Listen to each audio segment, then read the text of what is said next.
मी ज्योती तुमचे माझे YouTube channel JD fashion design Nashik महाराष्ट्रामध्ये स्वागत करते। तर बघा 12 ते 2 ची बॅच चालू आहे। ही जी माझी स्टुडंट आहे तिच्याकडून आज एक थोडीशी चूक झाली, ती म्हणजे काय तर तिचा हा जो पुढचा पार्ट आहे कटोरी ब्लाऊज ती शिवत आहे तर हा हाईटला थोडासा तिचा कमी झाला। म्हणजे तिला शिवून 12ची हवी होती उंची, तर ही शिवूनच तिची 12.25ची बसली आणि जर शोल्डर शिवला तर ही 12.25ची उंची तिची होणार। थोडासा डिफरन्स झाला पण ठीक आहे, असं परत करायचं नाही। पण असं झाल्यानंतर काय करायचं हे मी तुला आत्ता सांगणार आहे। तर ही काय बोलली मला, ताई माझा मागचा जो पार्ट आहे तो प्रॉपरली उंचीचा आला, म्हणजे 12.5चा तिचा आलेला आहे। तर ती बोलली मी याच्यावर एकावर एक असं ठेवते आणि असं एकसारखं कट करून घेते। बघा असं, म्हणजे हा जो वरचा जो पार्ट आहे तो मी कट करून घेते। तर मग तिला मी आत्ता बोलले की हे तू असं कट करून घेऊ नको, कारण की तुझा जरी फ्रंट पार्ट थोडासा कमी झाला तर मागचा पार्ट तू कमी करू नको, याने काय होईल तुझा ब्लाऊज पूर्ण हाईटला कमी होणार। अशा वेळेस जर तुम्हाला हे असा प्रॉब्लेम आलेला असेल, आता नवीन शिकणाऱ्या आहे किंवा जे शिवतात त्यांचाही असा थोडासा प्रॉब्लेम येत असतो, अशा वेळेस तुम्ही एकसारखं कटिंग करायचं नाही। तर काय करायचं असतं हे मी तुम्हाला आत्ताच्या व्हिडिओमध्ये प्रॉपरली सांगते। याने काय होईल तुमचा ब्लाऊज हाईटला कमी वाटणार नाही आणि मागची साईडही कमी होणार नाही, प्रॉपरली ब्लाऊज तुझा व्यवस्थित बसेल। म्हणजे असं जाणवणार नाही की ब्लाऊज हाईटला कमी झाला आहे। जर तू असं कटिंग केलं असतं ना मग तर नक्की तुझा हाईटला अर्धा इंच ब्लाऊज कमी होणार। आता मी जी पद्धत सांगणार आहे त्याने काय होईल तुमचा ब्लाऊज जरी पुढून कमी झाला तर मागून बरोबर असल्यामुळे ब्लाऊज परफेक्ट उंचीला दिसणार। आता हे काय स्टेप करायची हे तुम्ही आत्ताच्या व्हिडिओमध्ये बघा आणि असे प्रॉब्लेम झाल्यानंतर अशा पद्धतीने तुम्ही ते सॉल्व करत चला आपण सुरुवात करूया। आता बघा हा फ्रंट पार्ट आपला एवढा कमी आला, म्हणजे तिचा वाला स्टुडंटचा, आणि हा वरती मागच्या साईड एवढा वाढलेला। तर मागची साईड प्रॉपरलीची आहे, पुढची साईड तिची कमी झालेली। तर मी हे कट न करता तिला दाखवत आहे का नेमकं असं झाल्यावर काय करायला पाहिजे। तर सगळ्यात पहिले आपण शोल्डर जोडून घ्यायचं। अर्धा इंचाचा जो प्रॉपर शोल्डर, थोडासा धागा वेगळा आहे कारण की खालचा धागा मी वेगळा दुसरा शिवत होती ना। तर असा जसं शोल्डर शिवून घेतला आपण, तुमची जी पण पद्धत असेल शोल्डर शिवायची ती तुम्ही शिवू शकतात। आता ह्या नवीन असल्यामुळे अशी पद्धत मी त्यांना शिकवते। तर बघ आता हे खालून जरी अर्धा इंच आपला असं खाली गेलेलं आहे बरोबर, तर हे आपण असं ठेवून घेणार। ही पण साईड मी शिवून दाखवते।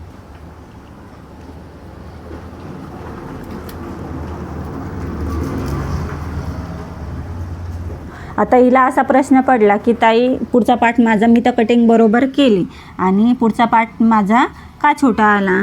तर जेव्हा पण आपण क्रॉसपट्टी शिवत असतो त्यावेळेस आपण किती कपडा दाबला याच्याकडे आपण थोडंसं लक्ष ठेवायचं।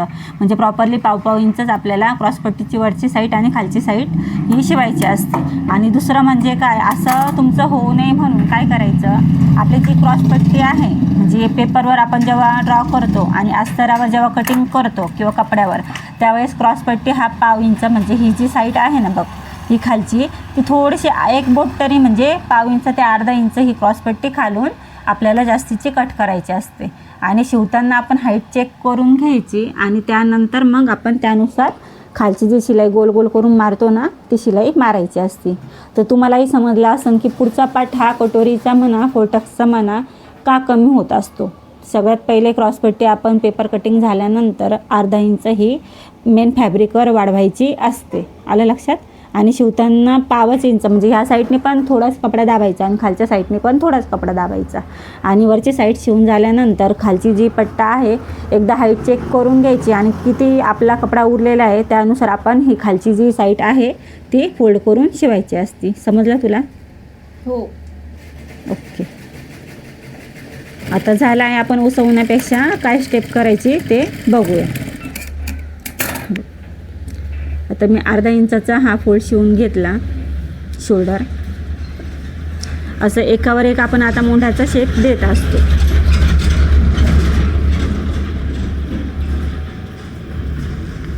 हा पार्ट जो आहे प्रॉपरली असा ठेवून घ्यायचा। कितवा ब्लाऊज हा तुझा आता? तिसरा, ओके। त्या मानाने घेतली, फिनिशिंग चांगली, अजून थोडीशी चांगली प्रॅक्टिस कर आणि ह्या ज्या छोट्या छोट्या गोष्टी असतात ना त्याच्याकडे लक्ष देत चल। तर बघा हे असं मी ठेवून घेतलं। आता ही फिटिंग आपली खालच्या साईडनी 2 ते 2.5 इंचाची फिटिंग येणार बरोबर। टेप दाखव। आपली फिटिंगला आपण मार्जिंगला 2 ते 2.5 इंचाचा कपडा जास्त घेतलेला असतो. एक एवढं लक्षात घ्यायचं की इथून एवढा आपला 2 ते 2.5 इंच हा जो कपडा आहे खालचा तो एकसारखाच आला पाहिजे. म्हणजे खालची बाजू आपल्याला व्यवस्थित चेक करून घ्यायची, एकावर एक असं ठेवून घ्यायचं. आता वरची साईड बघ, ह्या साईडनी जरी वरती झालं तरी टेन्शन घेऊ नका, तुम्ही पण घेऊ नका. आता आपल्याला मोंड्याची तुझा 32चं माप बरोबर, हां तर 5.5चा मोंडा हवा आहे. तर बघा ही साईड इथून वरती चेक केली, हिचा हा जो कट आहे खालचा तर 5.5चा बरोबर आलेला आहे. तर मग तुम्हाला टेन्शन घेण्याचं कारण नाही. तुम्हीही अशा पद्धतीने चेक करायचं. तुमची मोंड्याची हाईट किती आहे ती चेक करायची साईजनुसार. 32च्या याला 5.5चा मोंडा आपल्याला कट करायचा असतो. तर मग तुझी मोंड्याची ही साईड बरोबर आहे, त्याच्यामुळं तू हा वरचा पार्ट कट केलेला नाही तरीही चालतो. हे असं व्यवस्थित चेक करायचं. आणि हा जो आपण 2.5-3चा गळा शोल्डरचा जो शेप देतो तो पण देऊन घेऊया.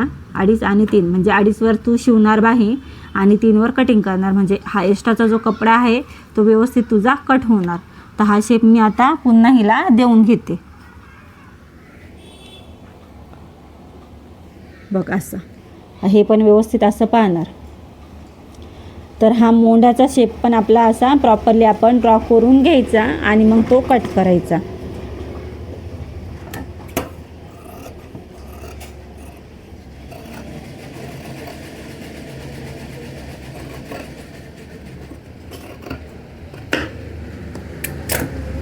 आली का तुझी मोंड्याची फिनिशिंग?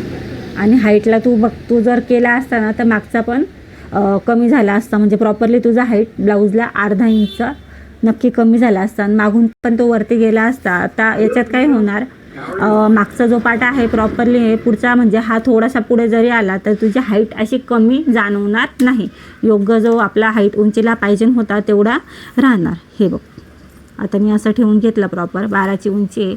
असं जर ठेवला तर बघ 12ची उंची आलेली दिसली. हे बघ तुम्ही पण बघू शकतात ही 12ची उंची प्रॉपरली हिची आलेली.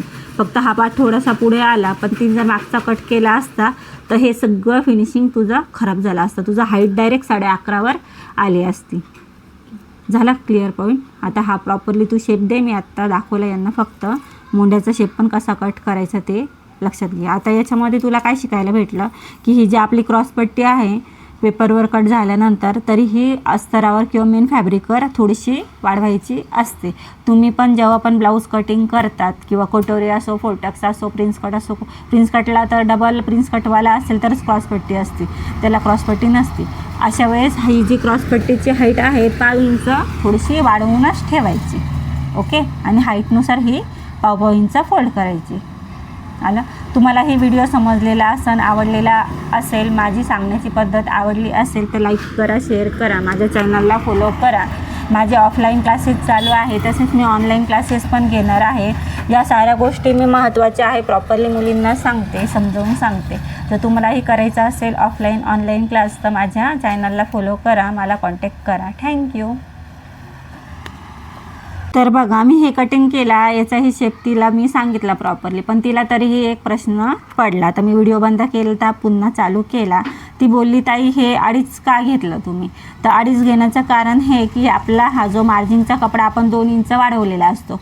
तुझं माप आहे 32चं, 8 दुनी 16, 16 दुनी 32, 8चं घेऊन तू 2 इंचाचं मार्जिंग वाढलं बोललेलं का नाही? मग हे 2 इंचाचं मार्जिंग इथून आपली ही जी मोंढ्याची फिटिंग आहे ना ती प्रॉपरली एकसारखी येण्यासाठी आपण हे 2 इंचाचं आर्जिंग, आता तू जेव्हा बाई शिवण ना तेव्हा हे पॉईंट आपले एकसारखे आले पाहिजे की नाही. तू जर आता हे बघ असं इकडची साईड मी अजून कट केलेलं नाही, असं ठेवलं आणि हे जर तू प्रॉपरली लक्ष दिलं नाही, आता समजा एवढासा गॅप दिला आणि कटिंग केली बरोबर, कटिंग केल्यानंतर हा बाही शिवल्यानंतर तुझा हा पॉईंट जो आहे ना असा खालीवर झालेला दिसत. म्हणजे हा कपडा एवढा आणि हा कपडा एवढा, मग तुला बाही बसवता येणार नाही. हां, मग याच्यासाठी हे लक्षात घ्यायचं की ही साईड आपल्याला प्रॉपरली एकसारखी करून घ्यायची अशी प्लेन, आणि मग तू हे कटिंग करायचं. इकडचं जाऊ दे, इकडचं जरी खालीवर झालं ना बघ ते जाऊ दे, ते घातल्यानंतर प्रॉपरली बटणं लावल्यावर तो स्पेस पुढे मागे होणारच, पण हा स्पेस आपल्याला थोडी करता येणार. हा स्पेस आपल्या फिटिंगमध्ये जाणार आणि इथली प्रॉपर फिनिशिंग एकावर एक येण्यासाठी ते 2.5 ते 3 म्हणजे 2 ते 2.5चं मार्जिंग आपण व्यवस्थित ठेवून मगच हा शेप आपल्याला ड्रॉ करायचा असतो.